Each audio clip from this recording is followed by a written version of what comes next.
बिस्मिल्लाहिर्रहमानिर्रहीम। मैं हूं आसिफ निसार क़यासी और यूट्यूब चैनल पे आज फाटा की बात करेंगे, साबिक़ा फाटा की बात करेंगे। मौलाना फजल रहमान के साथ शहबाज शरीफ साहब की मुलाकात हुई है। उसमें शहबाज शरीफ साहब ने मौलाना फजल रहमान साहब से क्या कहा, मौलाना फजल रहमान साहब से माजी में जनरल बाजवा ने क्या कहा था, और मौजूदा आर्मी चीफ़ ने फाटा के हवाले से मौलाना फजल रहमान के साथ क्या बातचीत की थी। इन तमाम हक़ाइक़ का जायज़ा लेंगे आज के व्लॉग में।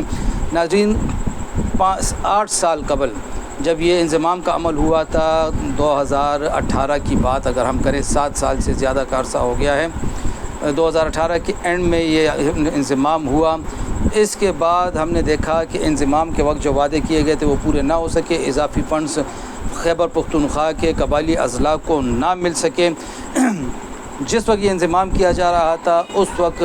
तनहा मौलाना फजल रहमान एक तवाना आवाज़ ऐसी आवाज़ थी मौलाना फजल रहमान की, जो कह रहे थे, बार बार कह रहे थे कि जिस तरीके से आप लोग ये इंज़माम कर रहे हैं ये तरीका ठीक नहीं है, आप लोग पछताएंगे, इलाके में ख़राबी पैदा होगी, इलाके में तबाही आएगी, लोग गैर मुतमईन होंगे। लेकिन उस वक्त मौलाना फजल रहमान साहब की बात किसी ने नहीं सुनी। आज हम देख रहे हैं कि हम जैसे तमाम वो लोग जो फाटा इंज़माम को तमाम मामलात का आखिरी हल गर्दानते थे, जो समझते थे कि इस सूरत हाल बेहतर हो जाएगी, वो भी आज ये समझ रहे हैं, वो भी आज ये तस्लीम करने पर मजबूर हैं कि उस वक्त JUI और मौलाना फजल रहमान का मौक़िफ़ सही था।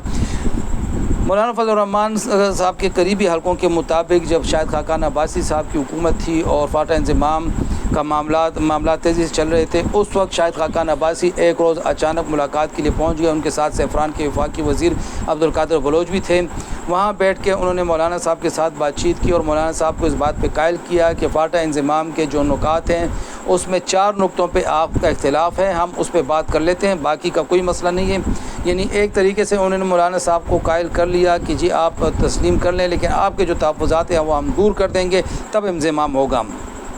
मौलाना साहब इसके लिए तैयार हो गए। लेकिन जब अचानक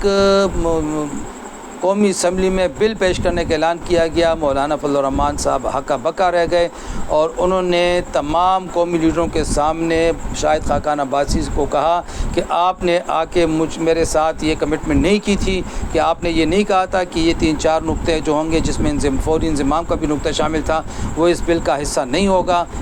तो ज़राए के मुताबिक उस वक्त शाहिद खाकान अब्बासी साहब जो उस वक्त वज़ीर-ए-आज़म थे ने तमाम कौमी क़यादत के सामने तस्लीम कर लिया कि जी हाँ, हमने तो मौलाना के साथ ये कमिटमेंट की थी, लेकिन अब हम मजबूर हैं। उस वक्त तमाम कौमी क़यादत हक्का बक्का रह गई थी। जब ये इंज़माम हुआ, मौलाना फजल रहमान साहब बार बार कहते रहे कि गलत फ़ैसला हुआ है, लेकिन आज बाद अज़ ख़राबी बिस्यार तमाम लोग ये तस्लीम करने लगे हैं कि जो इंज़माम के वक्त वादे थे, वईद थे, वो पूरे ना हो सके, जिसकी वजह से जो इंज़माम का अमल है वो बैक फायर कर गया है और अब उसकी वजह से बेचैनी फैली हुई है। यही बात जब साबिक़ आर्मी चीफ़ जिस वक्त वो आर्मी चीफ़ थे, जनरल बाजवा के सामने जब मौलाना फजल रहमान साहब ने ये बात रखी कि आप लोगों ने बड़ी ज़्यादती की और ये इंतहाई जो तेज़ रफ्तारी से आप लोगों ने फ़ैसला किया ये गलत था, तो उस वक्त जनरल बाजवा ने मौलाना साहब से कहा कि जी एक मारूफ़ एंकर सलीम साफ़ी साहब मेरे पास नौजवान क़यादत लेके आए थे और कह रहे थे कि ये फाटा की यूथ है और ये इंज़माम चाहते हैं। तो मौलाना साहब का उस वक्त ये कहना था कि जनाब, फाटा यूथ की 3 तंजीमें हैं, 3 में से 2.5 तंजीमें हमारे साथ हैं, आधी तंजीम दूसरी तरफ थी, उस आधी से में भी आधी हमारी तरफ आ गई थी, ये 3.25 तंजीमें हमारे पास थी, 25% 50% उधर थे।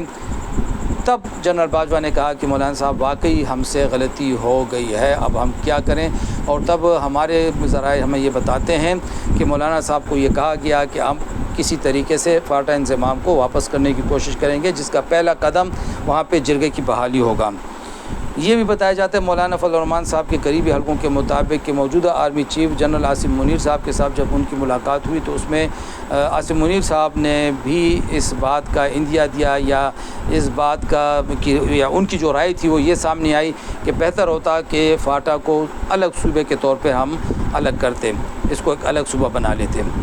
गोया इस वक्त हम ये कह सकते हैं कि कुछ बड़ा होने जा रहा है फाटा के हवाले से, एक्स फाटा के हवाले से, और वो कुछ बड़ा शायद ये हो कि अब इस इलाके को गिलगित बल्तिस्तान की तरह एक खुसूसी सूबे का स्टेटस दिया जाए, जिसके बाद اس کے لیے فنڈز بھی آئیں گے، جس کے بعد اس کا اپنا ایک سیٹ اپ بھی ہوگا، اور ایک طریقے سے ہم یہ کہہ سکتے ہیں کہ فاٹا میں ممبران، سینٹ میں ممبران بھی آ جائیں گے۔ اس سلسلے میں سب سے اہم بات یہ ہے کہ شہباز شریف صاحب کی موجودہ وزیر اعظم کی گزشتہ دنوں مولانا فضل الرحمان کے ساتھ جو ملاقات ہوئی، اس میں شہباز شریف صاحب نے انہیں کہا کہ جی ہم نے جو کمیٹی بنائی ہے آپ بھی اس میں اپنا کوئی نمائندہ ہمیں دے دیں کہ ہم وہاں پہ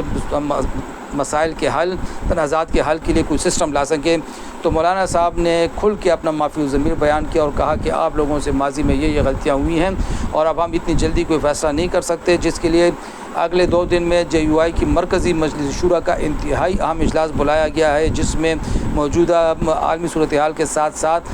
قبائلی اضلاع کے حوالے سے ایک اہم لائحہ عمل کا اعلان کیا جانے والا ہے، اور یہ بتایا جا رہا ہے کہ JUI کی طرف سے یہ مطالبہ آ سکتا ہے کہ ان علاقوں کو گلگت بلتستان کی طرز پر ایک الگ سٹیٹس دیا جائے اور بعد میں بتدریج اس کو مکمل صوبہ بنایا جائے۔ دیکھنا یہ ہے کہ اس فیصلہ یہ ان کا مطالبہ کب سامنے آتا ہے، اور اسٹیبلشمنٹ اور سیاسی قیادت اب آیا انضمام کو رول بیک کرنے کے لیے تیار ہے یا نہیں۔ لیکن سب سے بڑا سوال یہ ہے کہ جو مولانا صاحب نے بار بار وارننگ دی، اس وارننگ کو کیوں نظر انداز کیا گیا، اور کیا اسٹیبلشمنٹ اور سیاسی قیادت کھل کے مولانا کے سامنے اپنی اس غلطی کا اعتراف کرنے کا حوصلہ کر سکتی ہیں؟ یہ بہت بڑا سوال ہے۔ خدا حافظ۔